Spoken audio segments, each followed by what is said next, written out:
گلزار محمد صاحب. ہاں جی، آپ پہلے بھی تشریف لائے تھے غالباً ہیں؟ السلام علیکم. وعلیکم السلام ورحمۃ اللہ. ہاں جی. جی فرمائیے. امام مہدی کو ماننا ضروری کیوں ہے؟ ٹھیک ہے، امام مہدی اگر سچا ہو تو اسے نہیں ماننا چاہیے آپ کے خیال میں؟ ماننا تو چاہیے. تو پھر سچی چیز کا ماننا ضروری ہے. آپ یہ بھی مانتے ہیں کہ میں یہاں بیٹھا ہوا ہوں، یہ بھی مانتے ہیں کہ یہ کمرہ ہے، یہ روشنی ہے. یہ انسانی فطرت ہے کہ اگر کوئی چیز سچی ہو تو اسے خود بخود مانتا ہے. جو نہیں مانتا اس کی طبیعت میں زنگ لگ جاتا ہے، اس میں ضد اور تعصب پیدا ہو جاتا ہے. تو شرافت کا تقاضا یہ ہے، انسانیت کا تقاضا یہ ہے، بلکہ زندگی کا تقاضا یہ ہے. ہر جانور بھی جو چیز کو دیکھتا ہے اس کو اسی طرح مان لیتا ہے. تو یہ ایک سوال تو اٹھتا ہے کہ امام مہدی کو سچا سمجھے بغیر ماننا ضروری ہے. میں کہوں گا ہرگز ضروری نہیں. اگر آپ کو تسلی نہیں کہ وہ سچا ہے تو آپ ہرگز نہ مانیں، لیکن اگر سچا دکھائی دے تو کیوں نہ مانیں. دوسرا سوال یہ ہے کہ اس کو بھیجا کیوں گیا اگر اس کا ماننا نہ ماننا برابر تھا؟ کیا کسی مقصد کی خاطر امام مہدی نے آنا تھا یا یوں ہی آ گیا؟ اگر یہ مقصد قطعی طور پر احادیث سے واضح ہو کہ امام مہدی نے ایک عظیم ہدایت کا کام کرنا ہے اور امت محمدیہ کو اثر نو دوبارہ اسلامی اقدار پہ قائم کرنا ہے، تو اتنے بڑے اور اعلیٰ مقصد کے ہوتے ہوئے کسی کا پیچھے ہٹ جانا ویسے ہی ایک بڑا اخلاقی جرم ہے. لیکن اللہ اس کی اجازت بھی نہیں دیتا. جب کسی کو بھیجتا ہے تو اس کا ماننا ضروری قرار دیتا ہے. یہ تو حکومتیں بھی ایسے ہی کرتی ہیں. ایک چپڑاسی کو بھی بھیجتی ہے جب کسی کام پر کوئی حکومت یا اس کا نمائندہ ادارہ بھیجتے ہیں تو اس کا ماننا ضروری ہوتا ہے. پٹواری کا ماننا ضروری ہے. اس لیے جب حکومت مان لی تو پھر ہر شخص جو اس کی طرف سے آیا اس کا ماننا ایک طبی نتیجہ ہے.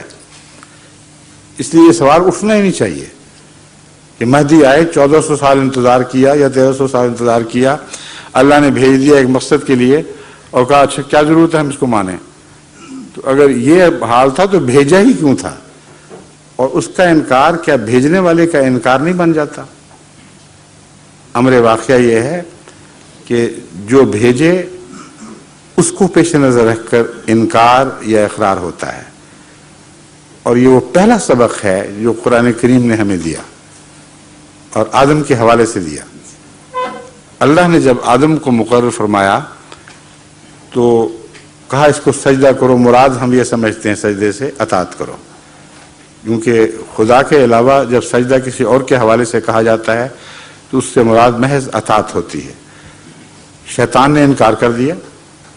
اس نے کہا مجھ سے ادنا ہے، میں کیوں اطاعت کروں اس کی؟ اللہ نے کوئی تفصیلی دلیل نہیں دی کہ تو مردود ہے. یعنی اتنی کھلی ہوئی حقیقت سمجھا ہے اللہ تعالیٰ نے اس بات کو کہ کسی بحث میں الجھنے کی ضرورت ہی کوئی نہیں. یہ نہیں پہچانتا کہ میں نے بھیجا ہے. اللہ فرما رہا میں نے بھیجا ہے تو تجھ سے ادنا بھی ہو تب بھی مانو. امام مہدی باقی امت سے ادنا تو نہیں ہوگا. امام مہدی تو بڑی صفات حسنہ کا مالک ہوگا جس کو خدا نے امت کی اصلاح کے لیے مقرر کیا ہے. اس لیے اس کو یہ کہہ کر کہ اس کو ہم کیوں مانیں؟ اگر آپ انکار کرتے ہیں تو شیطان کے انکار سے بھی زیادہ نامعقول بات بنتی ہے. اس نے تو اپنے سے ادنا سمجھا اور اس کی دلیل پیش کی، ایک ایسی دلیل پیش کی جس کا خدا نے انکار نہیں کیا. اس نے کہا اس کو مٹی سے بنایا ہے، مجھے آگ سے بنایا ہے. آگ مٹی کو کھا جاتی ہے. آگ مٹی سے پیدا شدہ صلاحیتوں کو بھسم کر دیتی ہے. میں غالب ہوں، میں ادنا کی اطاعت کیوں کروں؟ یہ دلیل توڑی نہیں مگر مردود قرار دے دیا. کیونکہ اطاعت محض اس وجہ سے نہیں کہ کوئی اچھا ہے یا برا ہے.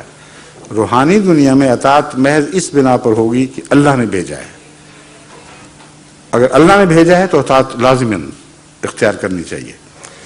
دوسری بات، آدم کو جب سجدہ کے متعلق حکم دیا کہ اس کو سجدہ کرو، اس سے بہت ہی خوبصورت مضمون خدا تعالیٰ نے نکالا ہے اور کھول دیا ہے.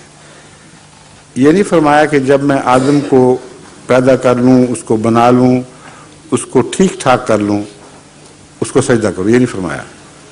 فرمایا فَإِذَا سَوَّيْتُهُ وَنَفَخْتُ فِيهِ مِن رُوحِي فَقَعُوا لَهُ سَاجِدِينَ۔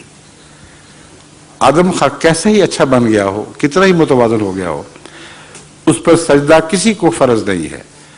ہاں جب میں اس میں روح پھونکوں، میں اس پر الہام کروں، میں اسے اپنا نمائندہ بناؤں، پھر ہر ایک پر فرض ہو جائے گا۔ تو نبوت پر ایمان لانا یا خدا کے بھیجے ہوئوں کو قبول کرنا کیوں ضروری ہے، یہ تو پہلے سبق میں ہی واضح ہے۔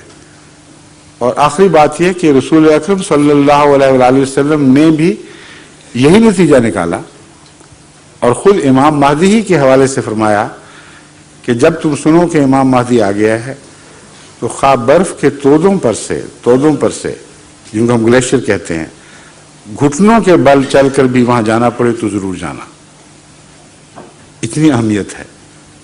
اور فبایعوہ ہو، ایک حدیث میں آتا ہے فبایعوہ ہو، اس کی بیعت کرو۔ اب بتائیں ضروری ہو گیا کہ نہیں؟